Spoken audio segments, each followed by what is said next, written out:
Do we have too much government? We need to put people ahead of corporate profits. This system is so lopsided. This threat is a real threat to democracy. And I think that's really important. That's something we haven't been doing in this country for a long time. Where do you start? What do you do? How do you do it?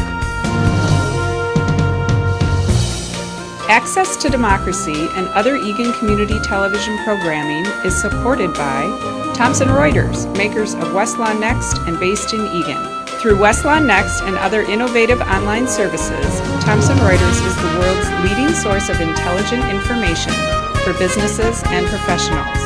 Online at thomsonreuters.com. And by U.S. Federal Credit Union, the member-owned financial institution offering service, value, and experience you can trust to the greater Twin Cities community.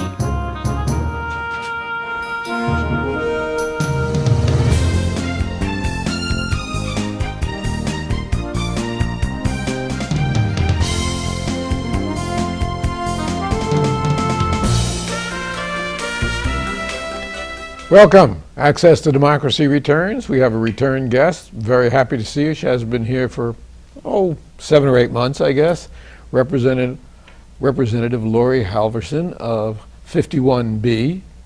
And she's running for re-election after her election in 2012. And before we really get started talking about you, background, and this legislative session, I know there were a couple of bills involving skin cancer protection that came up. Tell us about those bills. One was on e-cigarettes and the other was on tanning salons. Yes, so the American Cancer Society, they're wonderful advocates for public health, and they get involved in public policy at the state and the federal level. And this year at the state capitol, and I think it's timely that we get to talk about this today with you, one of the bills that they put forward was a effort to, it was called the Tan-Free Teens Bill. And it was an effort to keep teenagers from tanning. As we know, rates of skin cancer among young people, particularly young women, are just skyrocketing. And tanning beds are responsible for part of that. And the rates of skin cancer among geriatrics is apparently skyrocketing also. Can we do that close-up? And we'll talk about the lesson I learned about not using materials and SPF 46 and above, etc. Move in on this nose, which generally takes up half the screen. Yeah. What you see there is the result of a 4-hour, what's called Mohs procedure, which was long and painful to eliminate basal cell carcinoma. And why? Because I didn't use any creams or lotions or anything. And that's what happens. With teens, it's a terrible problem. How about e-cigarettes? E-cigarettes was also an effort that the American Cancer Society, the public health community, and a number of local units of government supported as well. It's a new product that is supposed to quote unquote replace cigarettes, and what it is, and we've seen these more and more, I would say within the last 6 months to a year, an item that you heat a liquid and it turns into a vapor. People call it a water vapor, the proponents of this. It's not a water vapor. What we've found is there's actually a number of carcinogens that are contained within e-cigarette vapor that's both inhaled and that other people in the surrounding area would inhale. And so we took the first steps at the state capitol this year, and we were one of the leading states to regulate e-cigarette usage. So they're treated like cigarettes when it comes to— I think that's a bill that you sponsored, if I'm not mistaken. It is a bill that I sponsored, yes. And it's unusual for a freshman legislator to take on big tobacco, but I chose to get involved in this because of my interest in public health and the fact that these cigarette companies over the years have really wreaked havoc on our healthcare system in Minnesota and across the country, and they are really seeking to get a foothold in this e-cigarette business, and that's why we've seen usage explode. And so we want minors to stay away from a long-term, lifetime nicotine addiction. And tanning beds. And skin tanning beds. cancers. And skin All of cancer. which run into tremendous medical costs. Yes, yes. You mentioned the fact that you're a first-time legislator, Mm-hmm. but you didn't behave like a first-time legislator. You were probably one of the most involved people in the legislature in sponsoring bills or signing on to bills that other people sponsored so you could advocate for them. Mm-hmm. Much more so than somebody who sits quietly in the corner just to learn what she's doing. Now, maybe that's because you are a fourth-generation politician. Yes, I am. Tell us about that. Well, I come from a very active political family, both politics and general community service. So my grandfather was a Minnesota state senator and very proud of his service. We called him senator until the day he died in 2008. He was really inspired to get involved in politics by his uncle, George Nelson, who was the House Assembly leader in Wisconsin in the 20s. Interestingly enough, and then my uncle actually served in the Minnesota House for 2 terms as well, Pete Nelson. We don't all come from the same political party. My grandfather, my uncle are both Republicans. My father was a Republican mayor of my small town growing up. I bet your Mississauga father City. wouldn't be a Republican today. He is a Republican today. But he supports is? me. Yes, he supports me, and I say it's really given me a sense of interest in making sure that I'm reaching across the aisle, and that I say I know how to reach across the aisle because I can reach across the dinner table. Keeps moving further and further to the right, it seems to me, where we're losing the ability to function as a two-party system because some of these people are just ideologues, and that's the real danger. We have to have participation and we have to have compromise, and that's what some of them don't understand. So here you are running for your second term as the DFL representative from this area, which is basically Eagan. Yes. And I know you've been working very hard. What time did you get home last night after knocking on doors? I got home about 9 o'clock, had dinner about 9:30, and talked to a few hundred voters before then. So. Yes. Yeah. And then that's part of the way you have really run this first term.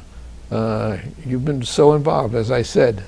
Tell us some of the things, tell us some of the committees you're on. Sure. And then some of the things that you're most proud of from this session. Yeah. Committee-wise. Well, committee-wise, I serve on the Health and Human Services Finance. I serve on the Commerce and Consumer Protection Committee, and I am the vice chair of the Elections Committee.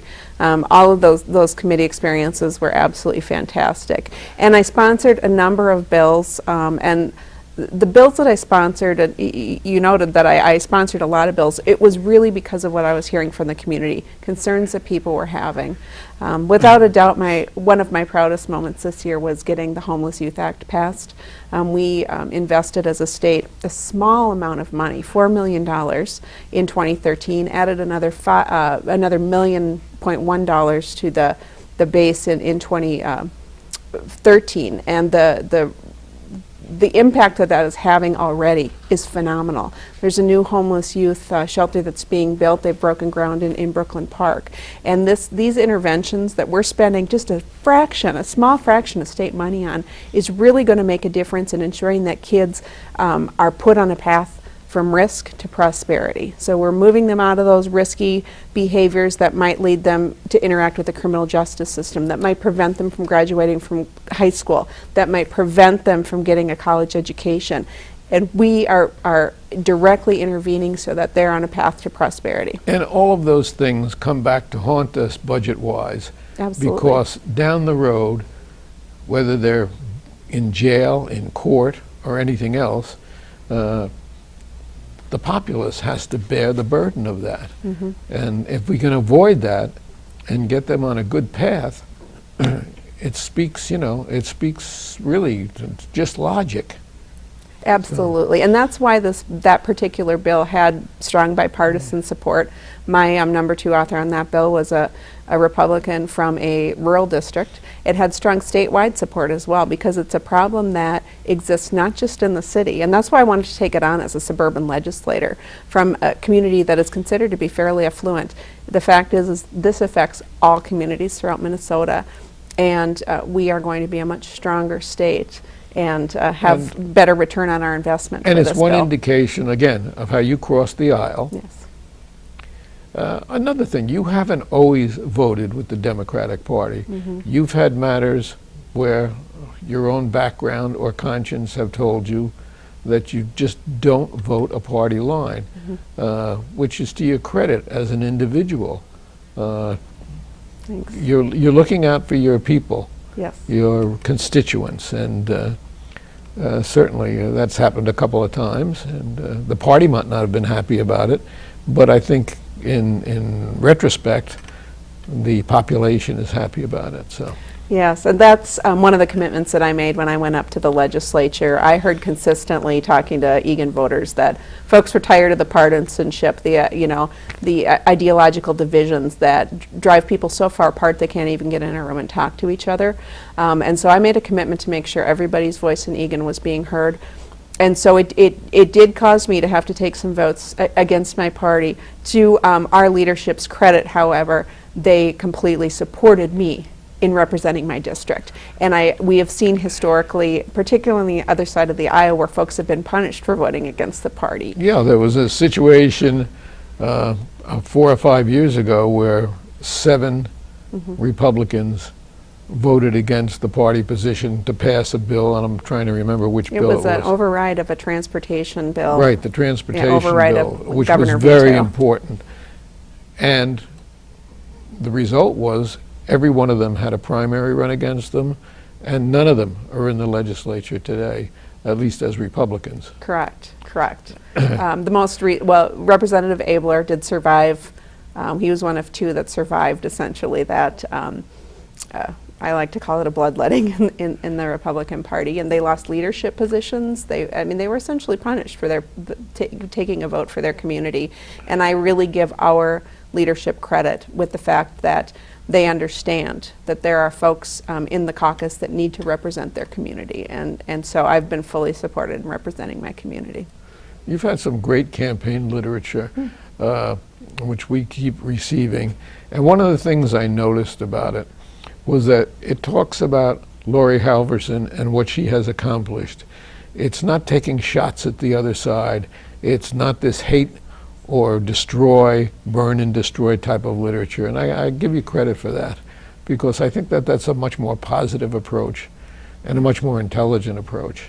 Yes, well, and I want people to feel engaged in the process and not turned off by the process, and feel like they can contact me regardless of their political persuasion and regardless of their opinion. And so maintaining a positive attitude about the role that I can play in our community is really extremely important to me.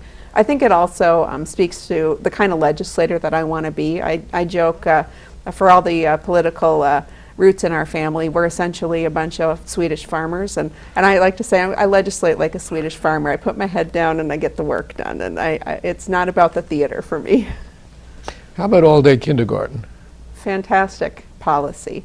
I have a son who just graduated from kindergarten last spring. He's going to be a first grader at Pinewood Elementary here in Egan this fall. Kindergarten, and he went to all-day kindergarten. We paid as a family out of pocket because that policy hasn't taken place yet. Families going into all-day kindergarten this year are not going to be stuck with a $3,600 bill from their school system. And I will tell you, kindergarten is transformative. The research will tell you that, what a difference all-day kindergarten makes for kids going into first grade and going They're into... so much more ready, Absolutely. so much more prepared for schooling. And as the United States has been falling behind education-wise by dint of international statistics, we've got to get back, and the way we're going to do it is to educate our next generation. Yes, and it sets Minnesota apart from other states in the country as well. And when you look at how Minnesota is perceived in the current economy, Forbes magazine has listed us as one of the top 8 states to do business, to grow business in this country. And one of the major factors in that is our educated workforce. And that starts at the earliest levels. And the research shows us, and I can tell you as a mom, my experience certainly reflects what we hear in the research. So. Now, when you came into the legislature, we were still in a deficit situation monetarily. Where are we today? And how did we get there? How did we get there? We got there with we got into a surplus with an honestly balanced budget. So rather than, the previous 10 years were essentially a shell game of budgeting. Nobody would advocate for that in our households, and yet we were advocating for that. Our state leaders were advocating for that, borrowing $2.8 billion from our school system, using one-time money like our tobacco bonds. And essentially... And then saying, well, we're balancing the budget, but the fact of the matter is running up tremendous debt, billions of dollars in debt. Essentially deficit spending, which, we attribute deficit spending to Washington, not to Minnesota. And so what this legislature did under the DFL leadership was make some hard decisions. They did raise taxes on the top 2% of earners in Minnesota. I voted against that bill based on what I heard from my community. But because we were turning the corner, and because people had a lot more confidence in our economy, because of the fact that we knew what bills we were paying and we knew how we were paying for them. We weren't creating a situation where we were creating temporary budget fixes to get us from one crisis to another.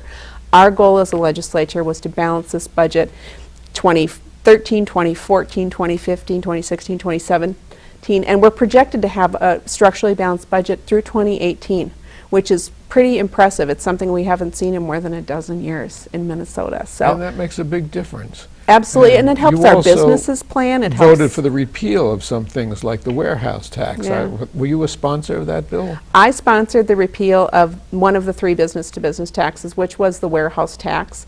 It was a bill. It was kind of part of an end game deal in the tax bill in the 2013 a regressive session. Tax, though. It's a regressive tax, and it was having a real impact on job creation in Eagan, particularly. So I got together with our local businesses here in Eagan, and heard how this was impacting good-paying jobs in our community.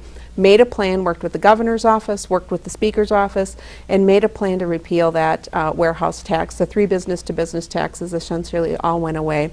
What was incredible about this was that we got that done. The warehouse tax repeal was one of the first bills heard the first day of the legislative session in committee.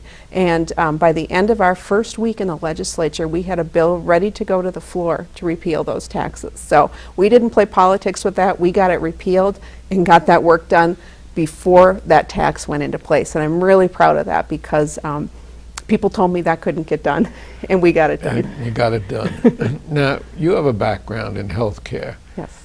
And I think that had something to do with nursing home funding and another bill that you were involved in. So tell us about that one. Yes, well, many, many years ago, I was a long-term care worker, actually. I started in high school as a nursing assistant. I became an LPN in my late teens and early 20s. I worked on home health care and long-term care and really loved that work. And it's the kind of work that gets in your heart, gets under your skin, and you really become part of a family when you're a caregiver in long-term care. However, our state had consistently been cutting pay for long-term care workers, cutting reimbursements for nursing homes, cutting reimbursements for people who are receiving essentially the most effective and efficient care in their homes. At one point, the cuts that the Republican legislature were proposing were so draconian that the courts had to step in and said, you can't give a care worker a 20% pay cut, if you can imagine. These are low-wage workers to begin with. So in this last legislative session, we made a 5% increase for nursing homes around the state. In a lot of small communities, that's the largest employer in the community. A lot of small communities, these are, certainly I took care of a lot of my friends' grandparents when I was working in our local nursing homes. And then in 2014, we went on to pass an incredibly important bill where we added 5% for long-term care workers, PCAs, folks who are working in home care. And home care is going to be incredibly important now and moving forward. We want to have a strong workforce. We want to have a well-trained workforce because it's really the most efficient and most dignified way for people to receive care is in their own homes. People would prefer Absolutely. to spend their last years in their home. Yes. And not really in a nursing home or a similar facility. And I had the great pleasure, National Night Out a couple weeks ago, I met a family who is caring for a teenage son who has a disability. They have a full-time PCA who works with their son.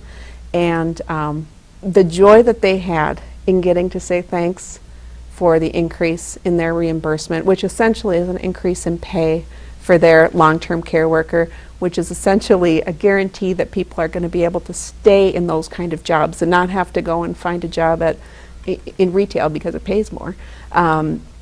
It was really, really gratifying because I know how much that PCA wanted to stay on that job because I had that kind of a job and I know how important it was. Speaking of jobs that pay more, what about the minimum wage bill? Another great accomplishment in 2014. We know that wage stagnation has had a huge impact on our economy. A lot of our businesses, because we have a growing service economy, we know that low-wage workers really do a lot of the heavy lifting in Minnesota when it comes to work. Our minimum wage in Minnesota had not kept pace. We were at $6.15 an hour for minimum wage. I think back to when I started working in high school, and that's not much, and that was a long time ago. It's not much less than I was making. It was a long time ago. And we were not, as our economy was growing, as productivity is reaching record levels in this country, our lowest wage workers were not sharing in that success of our growing economy. And so Minnesotans got together and it was very, very popular. It was well supported. And we raised the minimum wage for large employers to $9.50 an hour in Minnesota. And the nice in the thing, long run, $9.50. Yeah, it's going to take 3 years to phase in. What is it, $8? $8. Well, think about $8 times 40 hours. It's $320 a week. Less taxes. Is there anybody who can feed a family and maintain a standard of living at that wage? No. No. So we still have a long way to go. Yes. And on this scale, it will go up to $9.50, which to me is not an optimum. Seattle just went to $15 an hour. Yeah. And the fact of the matter is, we have to keep people out of poverty. Yes. And we can't keep them out of poverty if we don't let them earn enough. And a single mother shouldn't have to hold 2 or 3 jobs, and then you worry about what's happening with her kids. Are they in the streets? Are they getting in trouble? Things like that. So it's, again, a step in the right direction, and I do believe you were a sponsor on that one. It was. I was a big supporter of that one, and I worked to help get that through the Commerce Committee. One of the things that to me is really profound about the minimum wage is on August 1st, when our minimum wage went to $8 an hour, 150,000 full-time workers in Minnesota got a raise that day. And so it's a myth that minimum wage jobs are held by teenagers who work part-time. The fact is most people who work for minimum wage in Minnesota work more than 20 hours a week, and most of them are over the age of 20. And so we know that this is going to have a huge impact on our economy. And you see who's behind the counter, Yeah. Whether it's Walmart or whether it's McDonald's or anything else. And the fact of the matter is, they're not 16 and 17-year-olds. They are people who are probably holding down 2 jobs to make ends meet. And so this is a step in the right direction there. Absolutely. What else did we see in this session It was a that session. you had your fingerprints on? It was a session that really marked a lot of progress for Minnesota based on what our values are in this state. And you mentioned all-day kindergarten as a great example. We also paid back the money that was borrowed to our schools 100%. I was an author of one of those bills to make sure that we paid back the debt owed to our schools. Again, to put our state budget on a stronger footing, put our schools on a stronger footing. And then we went on and we invested new money in our schools because we had fallen so far behind. And here in Egan, our voters stepped up and approved a levy referendum because they understood that we wanted to keep good teachers in the classroom and we wanted to empower our schools to do that. A lot of people talk about accountability with the money that we spend with our schools, which I think is totally legitimate, and we instituted a new assessment for school systems around the state so that all teachers are going to go through the same assessment process with their administration so that we're going to be guaranteeing that we have the best teachers in the classroom as well. Also managed to give a little relief to homeowners, if I'm not mistaken. Yeah, you're absolutely right. And August 15th was actually the deadline for some property tax relief for homeowners and renters alike. So that's incredibly important. About 2 million Minnesotans are going to see some kind of a tax cut this year, which is very significant, and we really focus that on the middle class. And you realize that there's only 5.5 million or thereabouts in the state. Yeah. That includes under 21, students still living at home, things like that. So 2 million is a rather substantial portion of that. Absolutely, absolutely. And we really wanted to focus that on the middle class because we know that it's really the middle class that is growing our economy, that is pumping money into our economy, investing in our communities, and we want to be sure that they've got the resources to continue to participate fully in our economy. What are we doing to help small business? Some really great things. So again, over the last 10 years, there had been significant cuts to program through DEED that was put out there to support our small businesses so that they can take some risks, expand and grow jobs in our community. So there are hiring incentives for veterans. There are no interest or low interest expansion loans for small businesses that are available through DEED. We also created the largest small business tax cut the state has ever seen by cutting taxes on our workers' compensation insurance. So it's a little bit in the weeds when it comes to tax policy, but when it comes to dollars that our businesses can reinvest in our community, it's real money, and it's the largest business tax cut that the state's ever seen. And we see that now. I mean, yesterday in Egan, a huge outlet mall opened that's going to be tremendous for the local economy. And again, if there hadn't been some tax relief along the way, that wouldn't have happened. So what was really lying fallow in Cedarvale is now one of the hottest programs in certainly the state. And boy, I was out there yesterday, I was out there today. It's on fire. And it's a great indicator of how successful our economy is. And also, it's a real success story when it comes to looking at a partnership between a municipality and a state. I worked with Representative Mason, I worked with Senator Carlson, and the governor's office to ensure that we had some TIF district extensions for that. So you're not just seeing the mall going up over there, you're seeing new housing going up over there, a state-of-the-art brand new hotel that's going to be going up. And a hotel to come. Yes, yes. And so the investments in that part of Egan, which had been such a vibrant part of our Laurie community. Halverson, 51B. Stand back, folks. Okay. She's coming through. Laurie, thanks so much. Thank you, Alan.